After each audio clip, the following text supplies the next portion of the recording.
হয়ে যিনি লোকাপিত, জানকীর প্রাণবন্ধু উপমা নাহিত যার, ভক্তাবৃত জ্ঞানবপু যিনি রাম অবতার। স্তব্ধ করি কুরুক্ষেত্রের প্রলয়ের হুঙ্কার, দূর করি সহজাত মহামোহ অন্ধকার। সুগভীর উঠেছিল গীতা সিংহনাদ যার, সেই এবে রামকৃষ্ণ খ্যাতনামা ত্রিসংসার।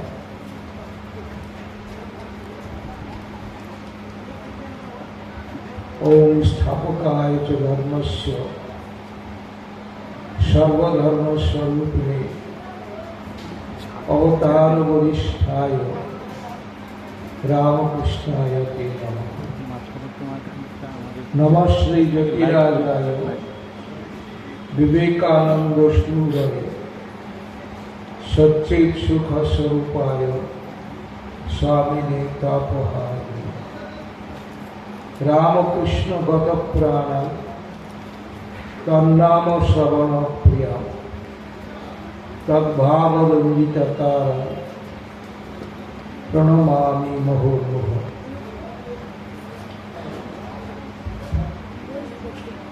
আজকে শ্রী শ্রী সারদা রামকৃষ্ণ আশ্রমে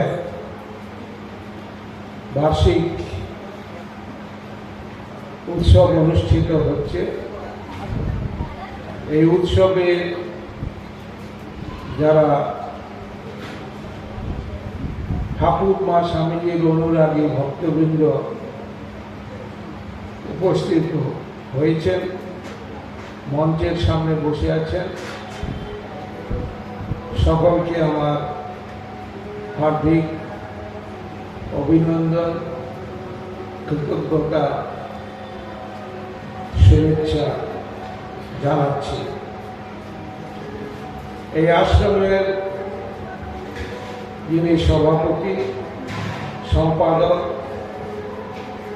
অন্যান্য সদস্যবৃন্দ, তাদেরকে আমার হার্দিক অভিনন্দন, আন্তরিক কৃতজ্ঞতা জানাচ্ছি।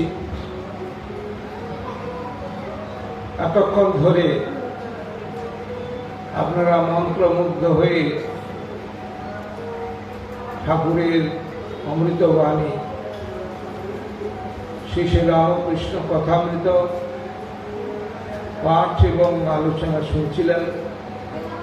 আমি ঘরে বসে শুনছিলাম, খুব ভালো আলোচনা হচ্ছিল। তাকেও আমি ধন্যবাদ, অভিনন্দন জানাচ্ছি। প্রোগ্রাম অনুযায়ী প্রথমে বক্তব্য রাখার কথা ছিল সরিষা রামকৃষ্ণ মিশন আশ্রমের সম্পাদক স্বামী প্রাণানন্দজি মহারাজ। বিশেষ হয়তো কারণে তিনি নির্দিষ্ট সময়ে উপস্থিত হতে পারেননি, তাই আমি যেহেতু আগে পৌঁছে গেছি, সেই জন্য আমার প্রোগ্রামটা শুরু করছি। বিষয় হচ্ছে শ্রীরামকৃষ্ণ সমীপে স্বামী বিবেকানন্দ। বিষয়টা যদি অন্যভাবে লিখত শ্রীরামকৃষ্ণ সমীপে নরেন্দ্রনাথ, তাহলে ঠিক ছিল, তখন স্বামী বিবেকানন্দ হন। যাই হোক, স্বামী বিবেকানন্দ যান আর নরেন্দ্রনাথ একই ব্যক্তি। সুতরাং ব্যক্তি সত্তার দিক দিয়ে কোনো পার্থক্য কিছু নেই। পরবর্তীকালে তিনি স্বামী বিবেকানন্দ হয়েছিলেন। আমি প্রথমে ঠাকুর কে ছিলেন সেই সম্বন্ধে স্বামীজি একটি স্তোত্র লিখেছিলেন। সেটা স্তোত্রটা সংস্কৃতে ছিল আচণ্ডালা প্রতিহত রজ যস্য প্রেম প্রবাহ ইত্যাদি। সেই স্তোত্রের কিন্তু বাংলা অনুবাদ করেছিলেন তাঁরই পণ্ডিত শিষ্য শরৎচন্দ্র চক্রবর্তী।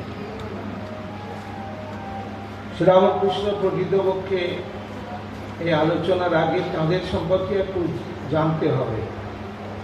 সেই জন্য আমি এই স্তোত্রটির বাংলা অনুবাদ যে আছে সেটা দিয়ে শুরু করলাম। বলছে আচণ্ডালা প্রতিহত, যে প্রেমের প্রবাহ যা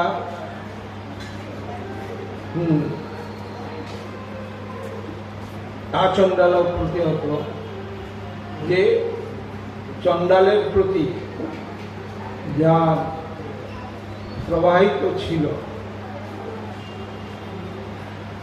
এবং বলছেন যে লোকহিতে রত সদা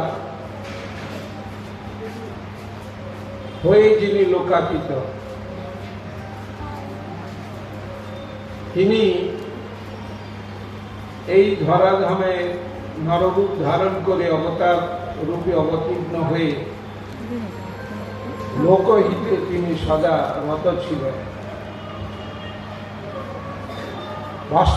বাস্তবিক পক্ষে স্বরূপত তিনি বলছেন যে হয়ে যিনি লোকাতীত, স্বরূপত তিনি এই জগৎ অতীত, তিনি হচ্ছেন নির্গুণ নিরাকার ব্রহ্ম।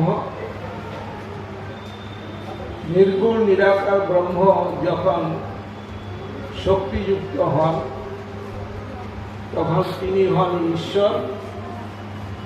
সেই ঈশ্বর যখন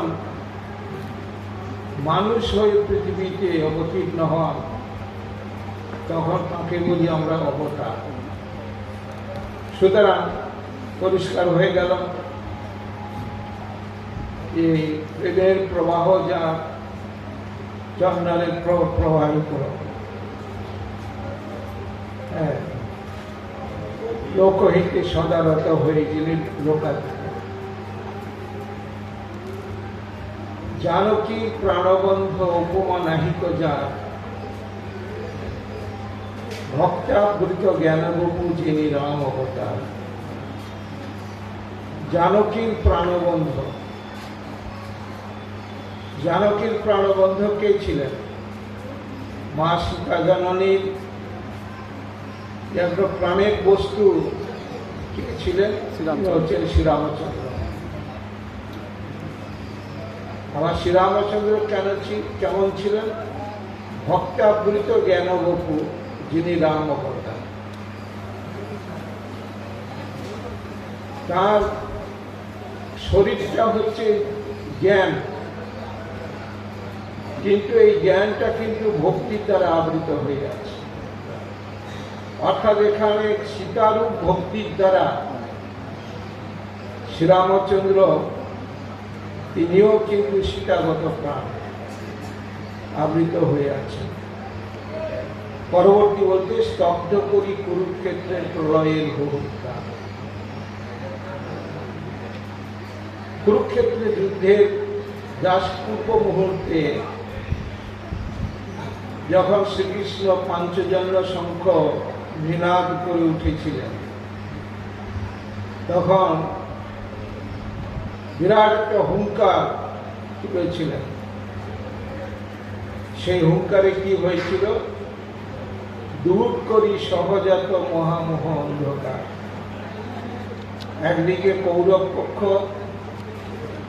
অন্যদিকে পাণ্ডব পক্ষ সৈন্যরা কিন্তু মুখোমুখি দাঁড়িয়ে আছে এবং ধনুর্ধর বীর যোদ্ধা অর্জুন নিজের জ্ঞাতিবর্গ, আত্মীয় স্বজন, অস্ত্রগুরু দ্রোণাচার্য, কৃপাচার্য, পিতামহ বিশ্ব এদেরকে সামনে দেখে কিন্তু সেখানে অত্যন্ত অজ্ঞান অন্ধকারে আবৃত হয়ে তার যে ক্ষাত্র ধর্ম বিস্মৃত হয়ে তখন বলছেন যে আমি এদেরকে বধ করব না, হত্যা করব না, হত্যা করে রক্তলিপ্ত সিংহাসনে আমি আরোহণ করতে রাখি।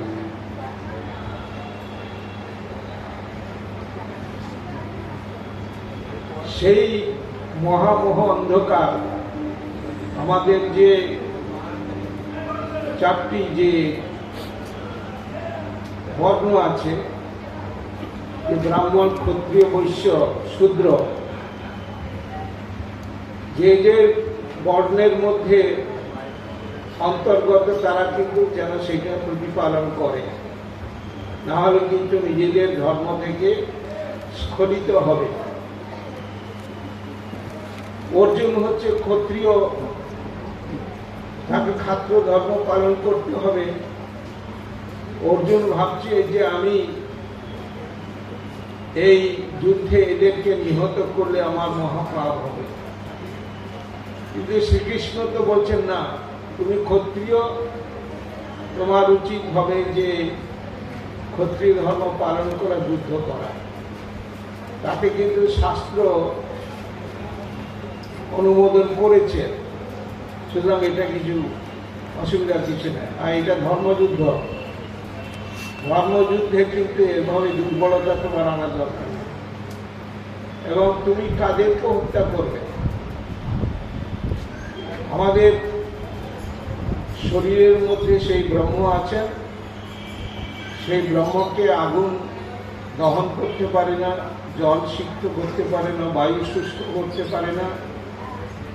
সুতরাং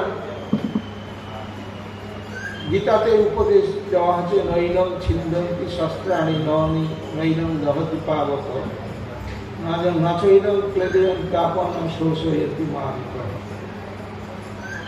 সেখানে তাঁর যে মহামোহ অন্ধকার, এই আত্ম উপদেশ দিয়ে তিনি দূর করেছিলেন। দূর করি সহজাত মহামোহ অন্ধকার। আমাদের মধ্যে যে যারা শত্রু, তাদেরকে কিন্তু অস্ত্র দিয়ে কিন্তু তাদেরকে ঠেকাতে হবে, কিন্তু দুর্বল চিত্ত ব্যক্তি ভাবে যে না, এটা অহিংসা পরম ধর্ম, এটা পালন করলে চলবে না, যেখানে যেটা লাগবে সেটা করতেই হবে। তা সেই যে অজ্ঞান অন্ধকারটা সেখানে দূর করে দিয়েছিলেন। সুগভীর উঠেছিল গীতা সিংহনাদ যা, সেই গীতা রূপ যে সিংহনাদ, যে শব্দ কার দ্বারা উঠেছিল? ভগবান শ্রীকৃষ্ণের দ্বারা। সেই এবে রামকৃষ্ণ খ্যাতনামাতৃ সংসার, যিনি ত্রেতা যুগে রাম অবতার রূপে অবতীর্ণ হয়েছিলেন এবং দ্বাপর যুগে যিনি শ্রীকৃষ্ণ রূপে অবতীর্ণ হয়েছিলেন, এই দুই অবতারের সম্মিলিত রূপ হচ্ছেন শ্রীরামকৃষ্ণ। সুতরাং পরিষ্কার হয়ে গেল যে শ্রীরামকৃষ্ণ সেই অবতার যিনি ত্রেতা যুগের এবং দ্বাপর যুগের সমন্বিত অবতার। এবার যেহেতু স্বামীজির প্রসঙ্গ এখানে আসবে, সেই জন্য নমশ্রী জ্যোতিরাজায় বিবেকানন্দ সুরে সচ্চিৎ সুখ স্বরূপায় নমশ্রী জ্যোতিরাজায়। স্বামীজি হচ্ছেন কি? জ্যোতিরাজ, যে সেখানে সন্ন্যাসীর রাজা, রাজা সন্ন্যাসী, এমনি এই যে ভিখারি সন্ন্যাসী নয়, এই দুয়ারে দুয়ারে ঘুরে বেড়ানো, করা ভিক্ষা করা সেরকম নয়। বাস্তবিক পক্ষে স্বামীজির ছবিটা দেখলে ওই রকম, যদিও তিনি গাছতলায় কাটিয়েছেন, সমুদ্রের তীরে কাটিয়েছেন, পাহাড় পর্বতের গুহায় তিনি কাটিয়েছেন, কিন্তু তার মধ্যে যে একটা যে শৌচ বীর্য পৌরুষ যে একটা ভাব কিন্তু চেহারার মধ্যে সেটা ছিল। সেই জন্য এমনি যে একটা বিশেষ জগৎ কল্যাণের উদ্দেশ্যে তিনি কিন্তু সন্ন্যাসী হয়েছিলেন, নিজের মুক্তির জন্য নয়। তাই তাকে বলা হচ্ছে রাজা সন্ন্যাসী। নমশ্রী জ্যোতিরাজয় বিবেকানন্দ সূর্য, বিবেকানন্দ রূপ সূর্যকে আমরা কিন্তু প্রণাম করছি। তিনি আবার প্রকৃতভাবে স্বরূপায় স্বামীনে তাপহার, তিনি আবার স্বরূপতে সচ্চিদানন্দ, তাকেই আমরা প্রণাম করছি। সুতরাং দুজনের যে স্বরূপ কিন্তু পরিষ্কার হয়ে গেল। এবার ঠাকুর কিসের জন্য আছে? এবং স্থাপকায় হচ্ছে ধর্মস্ব সর্বধর্ম স্বরূপে অবতার বরিষ্ঠায় রামকৃষ্ণ। এটাও কিন্তু স্বামীজিরই রচিত। ঠাকুর এসেছিলেন যে ধর্মের পুনঃপ্রতিষ্ঠার জন্য, এবং তিনি কে ছিলেন? তিনি সর্বধর্ম স্বরূপ ছিলেন, সেইটা বলা হয়েছে। আর মা কে ছিলেন? রামকৃষ্ণ গত প্রাণান তন্নাম শরণ প্রিয়া তদ্ভাবনন্দিতাকারং প্রণমামি। মা ছিলেন, তিনিও শ্রীরামকৃষ্ণ গত প্রাণ তিনি ছিলেন। এই তার সমস্ত কিছু ভাবে তিনি রঞ্জিত হয়েছিলেন। তাই শুরুতেই কিন্তু এদেরকে একটু বন্দনা করলাম এবং তার সম্পর্কে একটু আলোচনা করলাম। এবার ফিরে আসি এই স্বামীজি, তার পুরো নাম নরেন্দ্রনাথ দত্ত। বিষয়ে এখানে বলতে পারি যে শ্রীরামকৃষ্ণ সমীপে যে নরেন্দ্রনাথ দত্ত আসার একটা অনেক পটভূমিকা কিন্তু আছে, এবং সেখানে আমরা কিন্তু সকলেই কিন্তু জানি শ্রীরামকৃষ্ণের জন্ম কিভাবে হয়েছিল, এবং নরেন্দ্রনাথ তিনি বাস্তবিক পক্ষে কে ছিলেন সেটা কিন্তু ঠাকুর নিজে মুখেই বলে দিয়েছিলেন। শ্রীরামকৃষ্ণ এই পৃথিবীতে অবতীর্ণ হওয়ার আগে তিনি বলছেন যে আমি একসময় ধ্যান করছি, ধ্যান এত গভীরভাবে হচ্ছে যে বিভিন্ন যে ধ্যানের সমস্ত কিছু যে স্তর আছে সেই স্তর অতিক্রম করে যাচ্ছেন। ধ্যান করতে করতে তিনি দেখতে পেলেন দুই সারিবদ্ধ হয়ে দেবতারা দাঁড়িয়ে আছেন হাত জোড় করে। তিনি সেটা অদ্ভুত দর্শন একটা করলেন। সেই রাজ্যকে অতিক্রম করে তিনি একটা নিরাকার রাজ্যে সেখানে পৌঁছলেন। হঠাৎ করে দেখতে পেলেন যে একটা জ্যোতি, তীব্র জ্যোতি সেখানে উদ্ভূত হয়েছে। সেই জ্যোতি কিন্তু একটা বালকের রূপ ধারণ করল, এবং সেই অবস্থায় তিনি দেখলেন সেই বিরাট জ্যোতির্বলয়ের মধ্যে 7 জন ঋষি ধ্যান করছেন। তার মধ্যে যিনি শ্রেষ্ঠ সেই জ্যোতির্রূপধারী বালক সেই ধ্যানাবিষ্ট ঋষির গলা জড়িয়ে ধরে বলছেন যে আমি কি পৃথিবীতে আসছি, তোমাকেও আসতে হবে। তখন তিনি কিন্তু সম্মতি জানালেন। তাঁর সুস্মিত যে ইঙ্গিতে তিনি তার সম্মতি তিনি জানালেন। অর্থাৎ শ্রীরামকৃষ্ণ তিনি এই ধরাধামে অবতীর্ণ হওয়ার আগে তিনি কিন্তু নির্বাচন করে নিয়েছেন যে তিনি যে জগৎ কল্যাণ করবেন, তার কাজের সহায়ক রূপে তিনি কিন্তু সেই সপ্তর্ষির এক ঋষি, সেই ঋষি কিন্তু তাকে এসে সাহায্য করবেন। এই বালক প্রকৃতপক্ষে জ্যোতির্ময় বালক প্রকৃতপক্ষে তিনি হচ্ছেন শ্রীরামকৃষ্ণ। আর এই ধ্যানমগ্ন যিনি ঋষি ছিলেন তিনি হচ্ছেন প্রকৃতপক্ষে নরেন্দ্রনাথ, পরবর্তীকালে স্বামী বিবেকানন্দ। অদ্ভুত ব্যাপার। দুজনের জীবনচর্যা, দুজনের চারিত্রিক বৈশিষ্ট্য কিন্তু দেখতে কিন্তু আলাদা। দুজনে কিন্তু অদ্ভুত একটা পরিবেশের মধ্যে ছিলেন। শ্রীরামকৃষ্ণ কিরকম পরিবেশের মধ্যে ছিলেন? তিনি কামারপুকুরে জন্মগ্রহণ করেছেন ব্রাহ্মণ বালক হিসাবে, সেখানে তিনি জন্মগ্রহণ করেছেন। আর শ্রীরামকৃষ্ণ সম্পূর্ণ শুদ্ধ পবিত্র একটা জীবনযাপন করছেন, ব্রাহ্মণ সন্তান সেইভাবে, এবং প্রথম থেকেই তিনি ঈশ্বরগত প্রাণ তিনি ছিলেন। আর শ্রীরামকৃষ্ণ তিনি শারীরিক দিয়ে কিন্তু অতটা সবল ছিলেন না।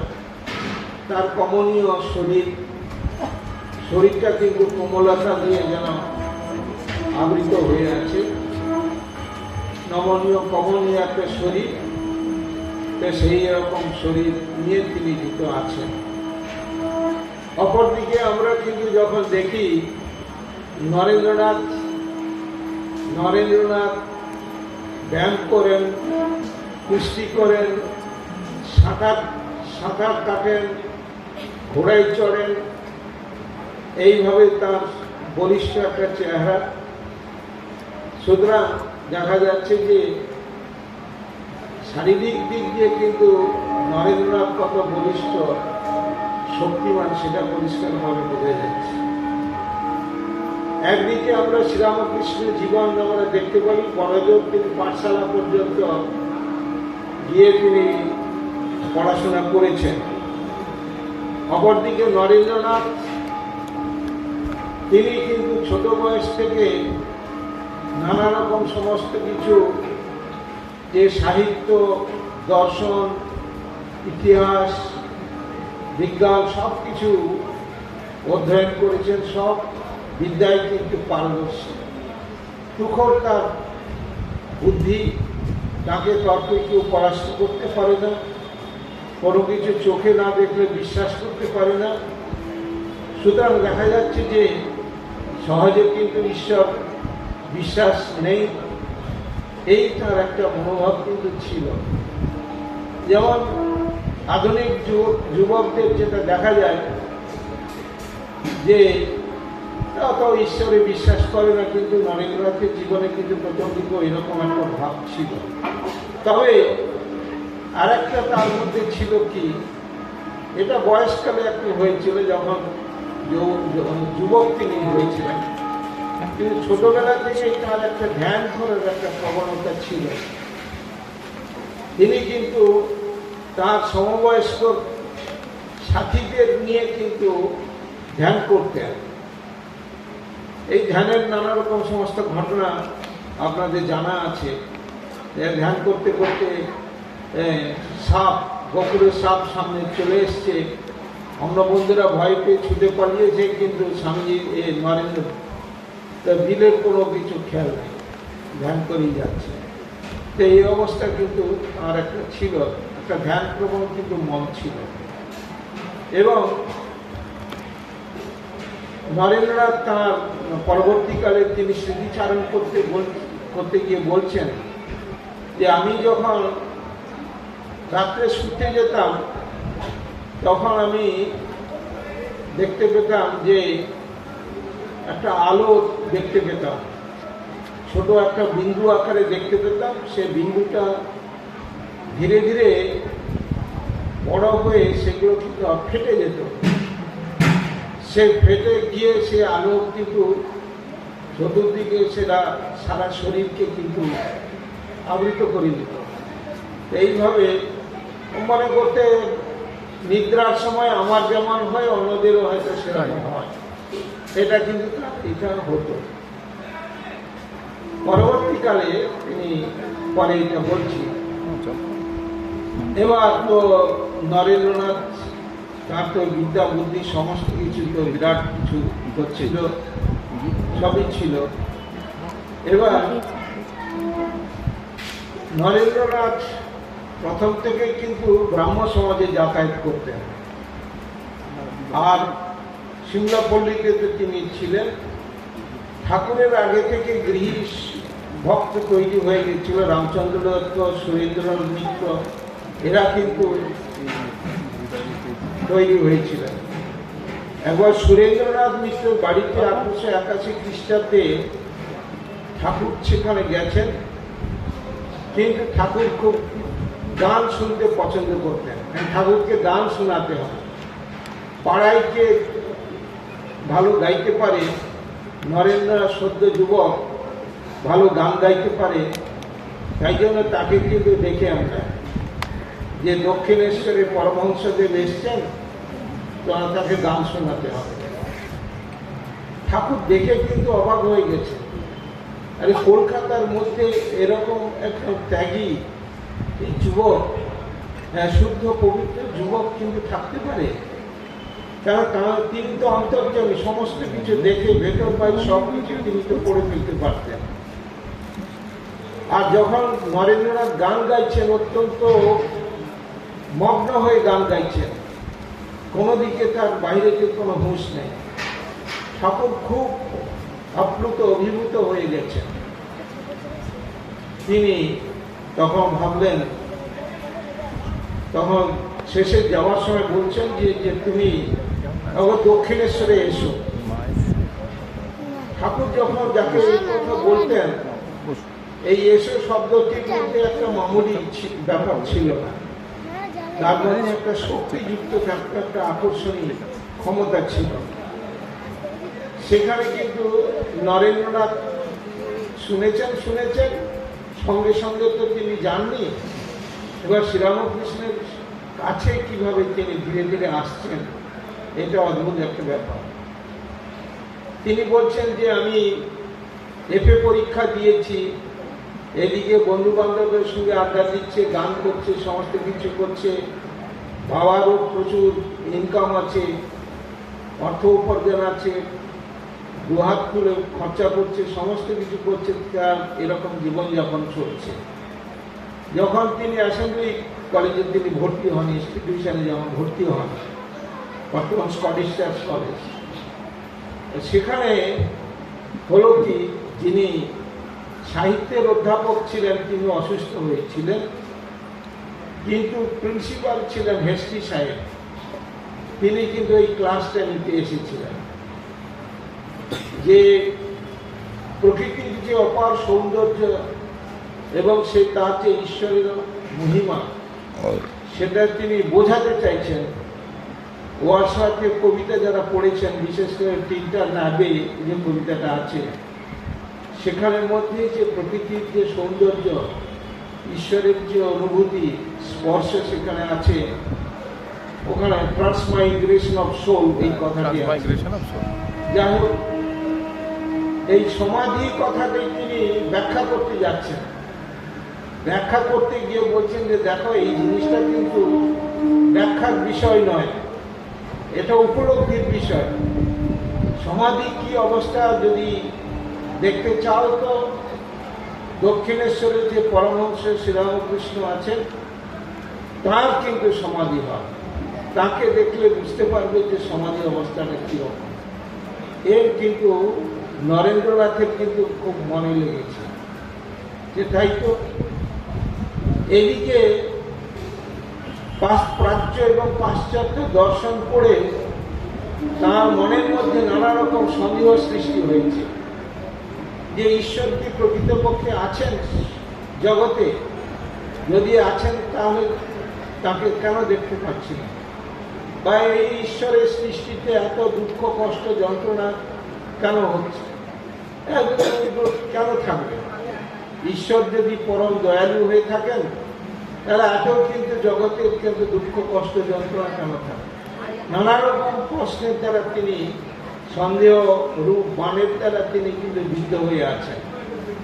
এদিকে ব্রাহ্ম সমাজে যাতায়াত করছেন, গান করছেন, কেশবচন্দ্র সমাজে তিনি নাম লিখিয়েছেন, এবং সেখানে কিন্তু সই করতে হয়, অঙ্গীকার পত্রে সই করতে হয়। যেখানে মূর্তি দেবদেবীর পূজা হবে ওখানে কিন্তু যাওয়া চলবে না। এগুলো সব অঙ্গীকার পত্রে সই করতে হয়েছিল নরেন্দ্রনাথকে। এবং রাখাল চন্দ্র ঘোষ পরবর্তীকালে স্বামী ব্রহ্মানন্দ তাকেও সই করতে হয়েছিল। তাই এই ব্যাপার কিন্তু ওদের সই করে কিন্তু ঢুকতে হয় ওই ব্রাহ্ম সমাজে। এবার হয়েছে কি, তা চলছে এভাবে, তো ব্রাহ্ম সমাজে নরেন্দ্রনাথ তো যাতায়াত করছেন, কিন্তু তিনি যাচ্ছেন ঠিকই, মনের যে সন্দেহ কিন্তু অত কিছু মিটছে না কিছু। তারা নানা রকম হয়তো উপনিষদের শ্লোক উচ্চারণ করছে, ঈশ্বর সম্পর্কে আলোচনা করছেন, কিন্তু কেউ বলতে পারছে না যে আমরা কিন্তু ঈশ্বর দর্শন করেছি বা ঈশ্বর উপলব্ধি করেছি। কেউ কিন্তু সেটা বলতে পারছে না। শেষ পর্যন্ত দেবেন্দ্রনাথ ঠাকুরের কাছে গিয়ে বলছেন, তিনি আবার তার দেহ সৌষ্ঠব দেখে তিনি তার খুব প্রশংসা করছেন। আরে তোমার চোখ দেখে মনে হচ্ছে যেন যোগীর চোখ, তুমি কিন্তু তুমি উপলব্ধি করতে পারো। সামান্য মানুষ কিন্তু একটু প্রশংসা পেলে তাতেই কিন্তু সন্তুষ্ট হয়ে যায়। আরে আমার প্রশংসা করেছে, কিন্তু নরেন্দ্রনাথ এই শুকনো প্রশংসাতে এতটুকু কিন্তু তুষ্ট হননি। এতে আমার লাভটা কি? আমার যোগীর চোখ হলো কি পাখির চোখ হলো, এতে আমার কি লাভ হলো? এবার হচ্ছে কি, শেষ পর্যন্ত কিন্তু রামচন্দ্র দত্ত তখন বলছেন, প্রকৃত পক্ষে যদি তুমি ধর্ম লাভ করতে চাও, ঈশ্বর দর্শন যদি করতে চাও, তাহলে ওই দক্ষিণেশ্বরে পরমহংসদেব শ্রীরামকৃষ্ণদেব আছেন, তার কাছে তুমি যাও।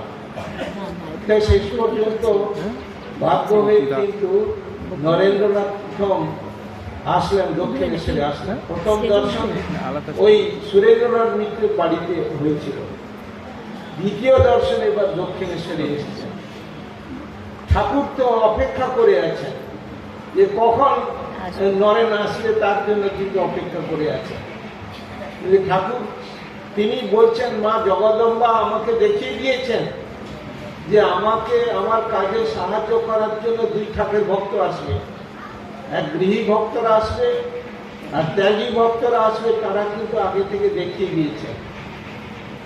আর নরেন্দ্রনাথ আসতেই তার দু একজন বন্ধুর সঙ্গে আরো এসছে, একা যাননি।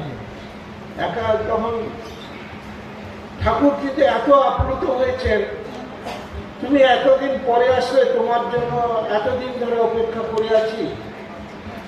যেন খুব পরিচিত লোক যদি অনেকদিন বাদে আসে, তাহলে যেমন আকুলতা, ব্যাকুলতা, উৎকণ্ঠা যেমন হয়, ঠাকুরের তেমন হয়েছে। এতদিন পরে আসলে তোমার সঙ্গে কতদিন তোমার জন্য অপেক্ষা করে আছি, দেখাটা। তিনি তো অবাক হয়েছে, আবার কি ব্যাপার, কবে সেই দেখা হয়েছিল আর 1 বছর বাদে আবার আসছি, তিনি আবার আমার জন্য অপেক্ষা করে আছেন। যাই হোক, এবার মিঠাই, সন্দেশ ইত্যাদি সমস্ত কিছু নিয়ে তিনি নরেন্দ্রনাথকে খাওয়াচ্ছেন।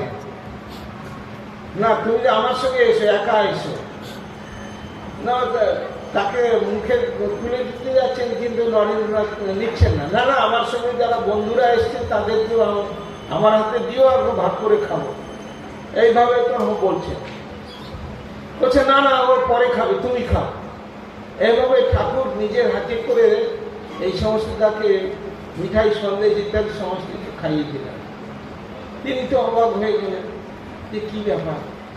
আর নরেন্দ্রনাথ যখন প্রথম ঠাকুরের কাছে যাচ্ছেন, তখন দেখছেন যে তার চেহারা বড্ড উস্কো ভাব, চুল তেমন ভাবে পরিপাট করা নেই, সব এরকম একটা অবস্থায় গেছেন। তাহলে শরীরের দিকে তার কোনো নজর নাই, চোখটা যেন ভেতরের দিকে সব ঢুকে আছে, যেন এইভাবে তার দৃষ্টি দেখেই তিনি অবাক হয়ে গেছেন। এবার ঠাকুর বলছেন, তুমি পরের বারে যখন আসবে কিন্তু একা আসবে, সঙ্গে আর এদেরকে নিয়ে আসে না। ঠাকুর কিন্তু দেখতে পাচ্ছেন তার সঙ্গীরা যারা এসছে তাদের মধ্যে যে বিষয় বুদ্ধি আছে, আর নরেন্দ্রনাথের মধ্যে এতটুকু কিন্তু বিষয় বুদ্ধি নেই। তাই ঠাকুর কিন্তু এবার তাকে আরো কাছে টানছেন যে না না, তুমি যখন আসবে এবার কিন্তু একা আসবে। এবার যথাসময়ে আবার একবার গেছেন, তৃতীয়বার তিনি গেছেন ঠাকুরের কাছে যখন গেছেন তিনি তাকে নিয়ে গিয়ে যে প্রথম দর্শন নরেন্দ্র ঢুকেছিলেন পশ্চিম দরজা দিয়ে। ঠাকুরের যে ঘর পশ্চিম দিকে গঙ্গার দিকে দরজা আছে, পশ্চিম দরজাটা পূর্ব দিকে মন্দিরের দিকে আছে, পশ্চিম দরজা দিয়ে ঢুকেছিলেন।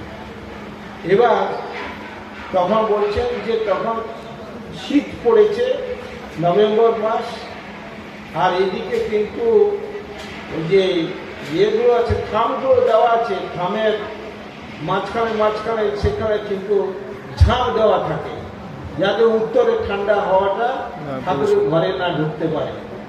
এইদিকে ঠাকুরের ঘরে কয়েকজন বসে আছে। ঠাকুর তাকে নিয়ে গিয়ে উত্তরের বারান্দায় তখন তাকে নিয়ে গেছেন।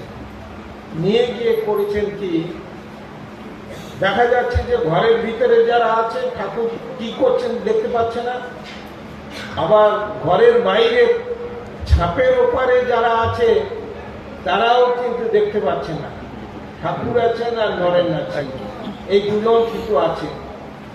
এবার কিন্তু ঠাকুর এ কথা ও কথা বলতে বলতে তাকে স্টপ করা শুরু করেছেন, যে তুমি নররূপী নারায়ণ ইত্যাদি বলে কিন্তু তাকে স্টপ করছে। তখন নরেন ভাবছে কি একটা পাগলের হাতে পড়লাম রে বাবা, আমি কোথায় একটা কাস্টের ছেলে, বিশ্বনাথ দত্তের ছেলে, আর একটু পড়াশোনা করেছি, আর তিনি আমাকে ডেকে এনে আমাকে স্তব স্তুতি করা শুরু করেছেন, তুমি সেই নররূপী নারায়ণ ইত্যাদি বলে স্তব করছে। আর তখন নরেন্দ্র ভাবছে এই কি পাগলের হাতে পড়লাম, মাথায় হয়তো পুরো স্ক্রু ঢিলা আছে, হয়তো এরকম ভাবছি, আমাকে নিয়ে এরকম ব্যবহার করছে। তারপরে এই সমস্ত তো হলো, মিষ্টি টিষ্টি সব খাওয়ালো, খেয়ে তার কিন্তু অদ্ভুত ব্যাপার, এদিকে যখন ঘরে ঢুকে এসছে দেখতেন যে ভগবত প্রসঙ্গ করতে করতে ঠাকুর কিন্তু আবার মাঝে মাঝে সমাধিস্থ হয়ে যাচ্ছে।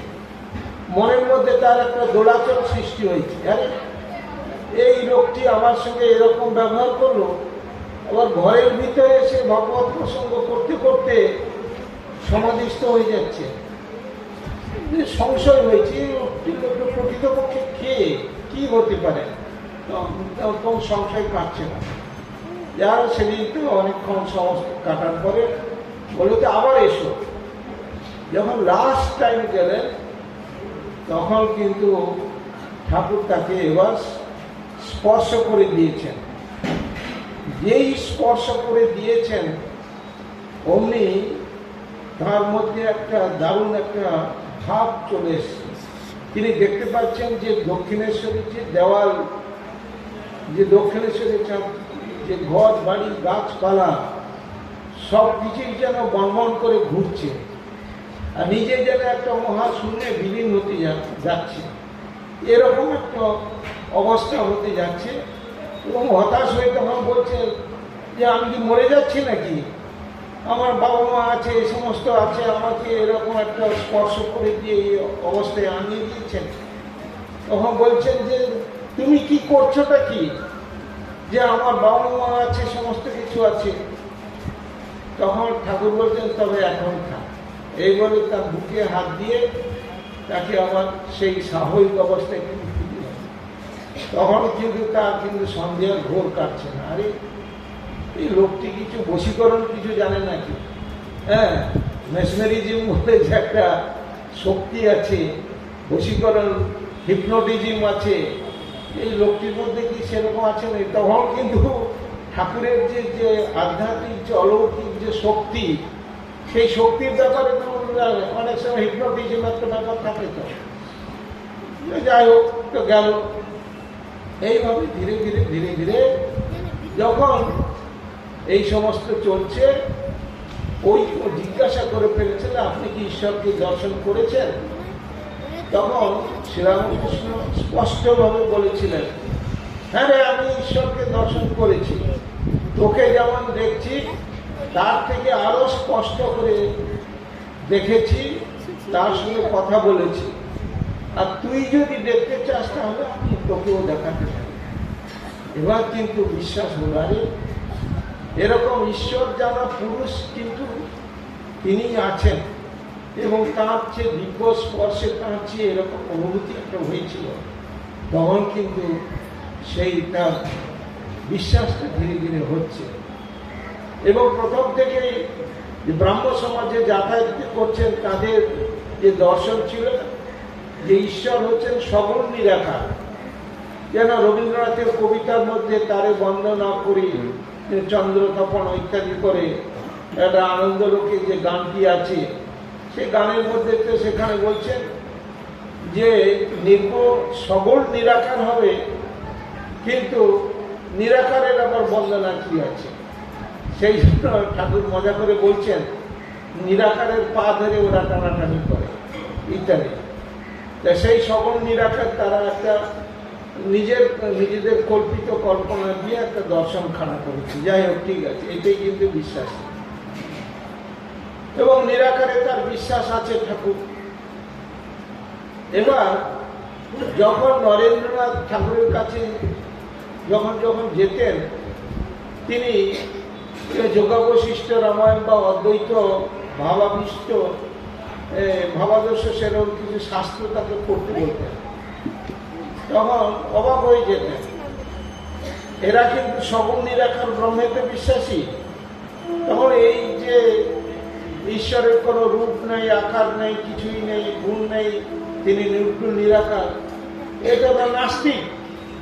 এই নাস্তিক মতবাদ পড়ে আমার লাভটা কি? যে আমাদের যে ব্রহ্মের যে স্বরূপ বলা হয়েছে, ঠাকুর বলছেন তুই বিশ্বাস করিস না করিস, তুই আমার জন্য পড় না। তাই তিনি ঠাকুরের কথা রক্ষার জন্য তিনি কিন্তু এই অদ্বৈত শাস্ত্র তিনি পড়তেন। যোগাবশিষ্ট অধ্যাত্ম রামায়ণ এই সমস্ত কিছু ঠাকুরের সামনে পড়তেন। এই সময় আরেকজন জটিলা যুক্তি ছিলেন কি, হাজরা মশাই। হাজরা মশাইয়ের বাড়ি এই জয়রামবাটির কাছে, মোড়াগেড়ের কাছে। মোড়াগেড়ের এক বংশের মেয়ে, আমি যখন জয়রামবাটি স্কুলে ছিলাম ও তখন ছাত্রী ছিল, ও আমার সময় পড়েছে, ওদেরই বংশের মেয়ে। তা সে হাজরা বংশের মেয়ে, প্রতাপ হাজরা। যাই হোক, প্রতাপ হাজরার বাড়িতে কিছু দেনা ছিল, দক্ষিণেশ্বরে এসে বসে থাকতেন। তারও কিছু শাস্ত্র জ্ঞান ছিল। ঠাকুরের কাছে যে সমস্ত ভক্ত আসত তাদের কিছু শাস্ত্র জ্ঞান ইত্যাদি দান করে উদ্দেশ্য ছিল কিছু তাদের কাছে কিছু অর্থ নেওয়া, কিছু দেনা ছিল, সে দেনা পরিশোধ করা ইত্যাদি ছিল। আর হাজরা মশাইয়ের সঙ্গে কিন্তু নরেন্দ্রনাথের খুব মিতালি ছিল, বন্ধুত্ব ছিল।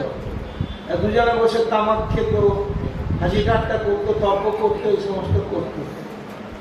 ঠাকুর একদিন বলছেন যে দেখো, এই ব্রহ্ম সর্বত্র, এই ঘটি বাটি গাছপালা মানুষ পশু পাখি জীব জন্তু এই সবই ব্রহ্ম।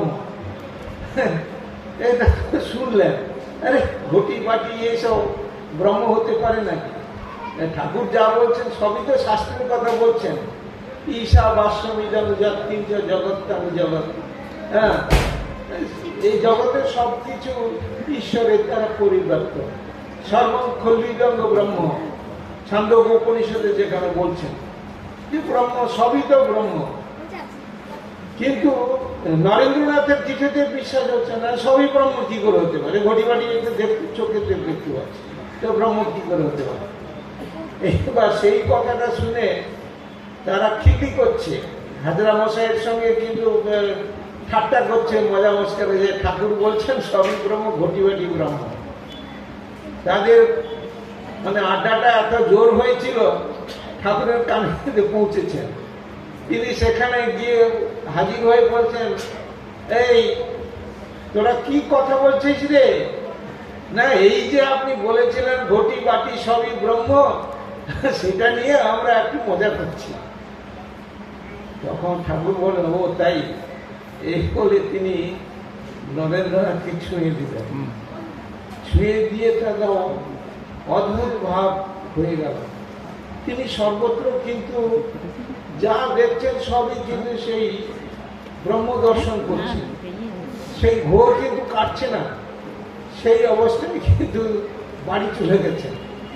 বাড়ি গিয়ে সেখানে কিন্তু মা তাকে খেতে দিয়েছেন, ভাত তরি তরকারি সমস্ত কিছু দিয়েছে, অল্প কিছু মুখে দিয়ে কিন্তু চুপচাপ বসে আছে। তিনি দেখতে পাচ্ছেন যে যিনি পরিবেশন করছেন তিনিও ব্রহ্ম। এই যে সমস্ত জল, যে ব্যঞ্জন, এই যে ব্যঞ্জন ট্যাঞ্জন, যে বাটি ফাটি থালা টালা সবই ব্রহ্ম। তার খেতে পাচ্ছে না, চুপচাপ বসে আছেন। মা বলছেন তো কি হলো রে, খা। কিছুই বলতে পারছে না, চুপচাপ বসে আছে। এটা কিন্তু পরপর 3 দিন ছিল। যখন সে হেদুয়াতে গিয়ে, হেদুয়া পার্কে গিয়ে রেলিংয়ে মাথা ঠুকছে, সেখানে রেলিংটাও কিন্তু ব্রহ্ম হিসাবে তিনি দেখছেন। দিয়ে তার যে প্রত্যক্ষ যে ব্রহ্ম দর্শন, যে শ্রীরামকৃষ্ণের স্পর্শে এইভাবে হয়েছিল। এইভাবে ধীরে ধীরে সমস্ত কিছু হলো। তারপর তার পিতার মৃত্যু হয়, সংসারে নানা রকম সব বিপর্যয় চলে আসে। এই অবস্থায় নানা রকম বিদ্যাসাগর স্কুলে তিনি কিছুদিন শিক্ষকতা করেন, সংসার চলছে না। সুখের দিনে যে সমস্ত বন্ধুরা আসতো তারা কিন্তু বেশ নরেনের পয়সায় তারা কিন্তু ফুর্তি আমোদ করতো, খাওয়া দাওয়া করতো, ভোজন টোজন ভালো হতো। কিন্তু যখন অর্থ সংকটে পড়লেন, সংসার যখন অচল, সেই সুখের দিনের বন্ধুগুলো কিন্তু কেটে পড়েছে। তাকে নিয়ে হয়তো গান গাওয়াচ্ছে, কিন্তু তার যে কষ্টের দিনগুলো কিন্তু কেউ মনে করছে না। আর তার একটা বংশগত একটা আভিজাত্য ছিল। নিজের যে সাংসারিক যে কষ্ট, যন্ত্রণা, দুঃখ, দারিদ্র বন্ধুদের কিন্তু তিনি বলতে পারতেন না। এটা একটা অবস্থা, এমন একটা অবস্থা গেছে যে ভুবনেশ্বরী দেবী এত পরিপাটি অবস্থায় তিনি থাকতেন, তাকে কিন্তু এই তার শাড়ি পরতে হতো, এই গাঁট দিয়ে কিন্তু শাড়ি পরতে হতো, এমন একটা অবস্থা চলে এসছে। 1000 টাকা যে সংসার ব্যয় হতো, তাকে মাসে কিন্তু 30 টাকা খরচা করে কিন্তু সংসার চালাতে হচ্ছে। এমন সময় যখন নরেন্দ্রনাথ জানতে পারতেন যে সংসারে আজকে কিন্তু বাড়িতে কিছু খাওয়ার কিছু নেই, তিনি মাকে কিন্তু বলে যেতেন, মা আমার একটা বন্ধু বাড়ি নিমন্ত্রণ আছে, সেখানে নিমন্ত্রণ খেয়ে আসে। বাস্তবিকটা নয়, তিনি এসে কিন্তু মা যখন বলছে তুই কিছু খা, আমি বন্ধু বাড়িতে খেয়ে এসেছি। অবশ্য সারাদিন খাওয়া হয়নি, জল খেয়ে চুপচাপ শুয়ে পড়তেন। এরকম তার দিন কেটেছে। শেষ পর্যন্ত যখন ঠাকুর কিন্তু পরিচয় করিয়ে দিচ্ছেন যে জগৎটা কিরকম, জগৎটা কত কষ্টের, কত দুঃখের, কত জগৎ, সেটা কিন্তু নরেন্দ্রনাথকে দিয়েছে, উপলব্ধি করিয়ে নিচ্ছে। শেষ পর্যন্ত তার সেই গৃহী ভক্তদের কথায় পড়ে, আরে তুমি ঠাকুরকে ধরো না, তিনি যদি তো আশীর্বাদ করেন, মাকে দিয়ে যে তিনি বলিয়ে নেন, তাহলে কিন্তু তোমার সংসারের সমস্ত কিছু কষ্ট দূর হবে, অর্থ কষ্ট সব চলে যাবে, সংসার ঠিকভাবে চলবে। এবার নরেন্দ্রনাথ এসে কিন্তু ঠাকুরকে ধরেছে যে ঠাকুর, তোমার তো মায়ের উপর খুব বিশ্বাস আছে, আমার যে সংসার চলছে না, অন্য কষ্ট চলছে, তুমি মাকে আমার হয়ে একটু বলো। ঠাকুর কিন্তু বলছে এবার জব্দ হয়েছে, ধীরে ধীরে কিন্তু আমার কবলে এসছে, তুমি তো মা কালীকে মানো না, এবার দেখাচ্ছি। তো বলছে আরে আমি এই কথা তো বলতে পারি না, তোর মনের কষ্ট, তোর দুঃখের কথা তুই মাকে সরাসরি জানা না। মা কিন্তু সাক্ষাৎ চিন্ময়ী, চিন্ময়ী রূপে তিনি অবস্থান করছেন, তোর প্রার্থনা কিন্তু শুনবেন।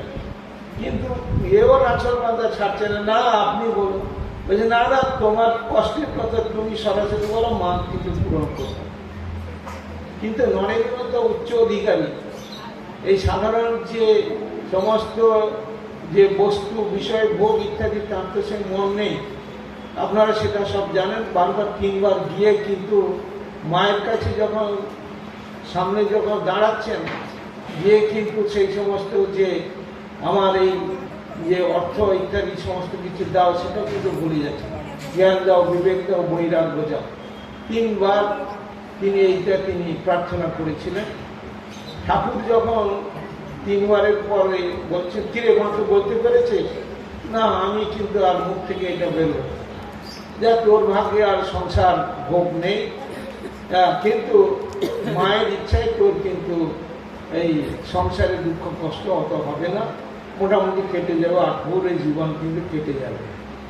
এর পরবর্তী সমস্ত ঘটনা, এখন আমার যে বিষয়গুলো আছে, এই বিষয় ব্যাপারটা কি হচ্ছে, সীমাবদ্ধ করতে হলে আবার স্বামী বিবেকানন্দ ইত্যাদি সমস্ত, খুব সংক্ষিপ্ত একটু টাচ দিয়ে যাচ্ছি। এই ঠাকুরের সংস্পর্শে যদি তিনি না আসতেন, আজকে নরেন্দ্রনাথকে আমরা স্বামী বিবেকানন্দ হিসেবে পেতাম না। কিন্তু আমরা এটা যুক্তির খাতিরে বলতে পারি, কিন্তু আগেই বলেছি যে পূর্ব নির্ধারিত হয়ে সবকিছু ঠিকঠাক হয়ে আছে, এবং তিনি কিন্তু তাকে নির্বাচন করে নিয়ে এসেছিলেন।